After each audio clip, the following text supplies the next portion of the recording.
জানুয়ারি মাসে আমরা যখন রাঁচিতে ঘুরতে গিয়েছিলাম তখন এত সুন্দর একটা ফলস দেখেছিলাম। তোমরাও যদি এখানে যেতে চাও আমার ভিডিওটা কিন্তু অবশ্যই দেখো, আমি সবটা জানিয়ে দেবো। তার আগে চলো ভিডিওটা একদম প্রথম থেকে শুরু করি। আমরা তো দুদিনের জন্য ঘুরতে বেরিয়েছিলাম, একদিন কিন্তু আমাদের ঘোরা কমপ্লিট আর আজকে ছিল সেকেন্ড ডে, আর আজকেই কিন্তু আমরা বাড়ির উদ্দেশ্য বেরিয়ে পড়ব। এখন আমরা রুম থেকে বেরিয়ে যাব, তার আগে রুমটা একবার ভালো করে তোমাদেরকে দেখিয়ে দিই। এগুলো মোটামুটি সুন্দরই ছিল, এখন একটু অগোছালো আছে, কিন্তু যখন আমরা এসেছিলাম তখন কিন্তু পুরোটাই গোছানো ছিল। তখন শীতকাল ছিল, গিজার থেকে শুরু করে ফ্রি ওয়াইফাইও পর্যন্ত ছিল, আমাদের কিন্তু বেশ ভালো লেগেছে। A few moments later.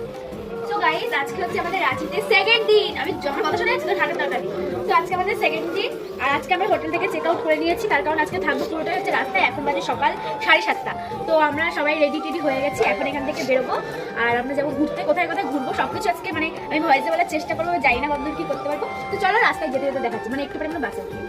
তোমাদেরকে তো বলে দিলাম, কিন্তু আমি না রাস্তায় বেরিয়ে সেইভাবে ভিডিওর সাথে সাথে ভয়েস দিতে পারি। রাস্তায় বেরিয়ে সবার সামনে ভিডিওটা তো করে ফেলি, কিন্তু ভয়েস দিতে না আমার খুবই লজ্জা লাগে। যতই হোক আমরা তো আর অত বড় ব্লগার হয়ে যাইনি, যাই হোক আমি এখন ভয়েস ওভার দিয়ে দিচ্ছি, তো সেটা দিয়েই তোমাদেরকে সবটা শেয়ার করে দেবো। সকাল সকাল আমরা হোটেল থেকে বেরিয়ে পড়লাম, আর এখন আমরা যাবো দশম ফলসে ঘুরতে। তো আমরা যেই হোটেলটাই ছিলাম সেই হোটেলটা ছিল একদম রাঁচি স্টেশনের কাছাকাছি, তো সেটাই তোমাদেরকে দেখিয়ে দিলাম। এই দেখো আমরা কিন্তু এখন সবাই বাসে উঠে পড়েছি, আর যেহেতু অনেকটাই সকাল ছিল, আগের দিন তো আমরা সারাদিনই ঘুরে বেরিয়েছি, যেই কারণে সবার শরীরই ক্লান্ত ছিল। মোটামুটি বাসে ওঠার পর সবাই একটানা ঘুম দিয়েছে। সেই সকাল 7:30 বাস ছেড়েছে, আর বাস এখন এসে পৌঁছালো 10টা 10:30টার দিকে সেই দশম ফলস। আর এইদিকে আমার রিন্টু ভাই আমার ভাইয়ের কলেজে সেই ঘুম দিয়েছে, এখনো ওঠার নাম নেই। আমরা তো এখানে চলে এসেছি, এখন এই বাসটাকে পার্ক করে তারপরে সকালের খাওয়া দাওয়া করার পালা। হোটেল থেকে রান্না করে নিয়ে আসা হয়েছিল, এখন সেগুলোই খাওয়া দাওয়া হবে। আর এই এরিয়াটা না অনেকটা বড়, বেলা যত বাড়ছে চারিদিকটা গাড়িতে ততই ভরে যাচ্ছে। চারিদিকে এত লোকের মাঝখানে একটা পিকনিক ভাইব আসছিল, যেহেতু তখন শীতকাল, এই টাইমে তো সবাই পিকনিক করতে। চলো চলো সকালে খাওয়া দাওয়াটা করে নেওয়া যাক, কারণ খাওয়া দাওয়া শেষ করে আমরা তো আবার ঘুরতে বেরোবো। আর আজকে আমাদের সকালের মেনুতে ছিল লুচি আর আলু। সেদিনের আলুর দমটা এতটাই টেস্টি ছিল যে আমার রিন্টু ভাই এখনো পর্যন্ত এই আলুর দমের কথাটা বাড়িতে বলে। চলো তোমাদেরকে বলে দিই যে এই জায়গায় আমরা কি করে গিয়েছিলাম। টুরিস্টের যে বাসগুলো ছাড়ে সেগুলো আমাদের গাইঘাটা বাজার থেকেই ছেড়েছিল, আর ছেড়েছিল আমাদের পাড়ারই কয়েকটা কাকা। তো আমরা সেই বাসে করেই গাইঘাটা থেকে রাঁচিতে এসেছি,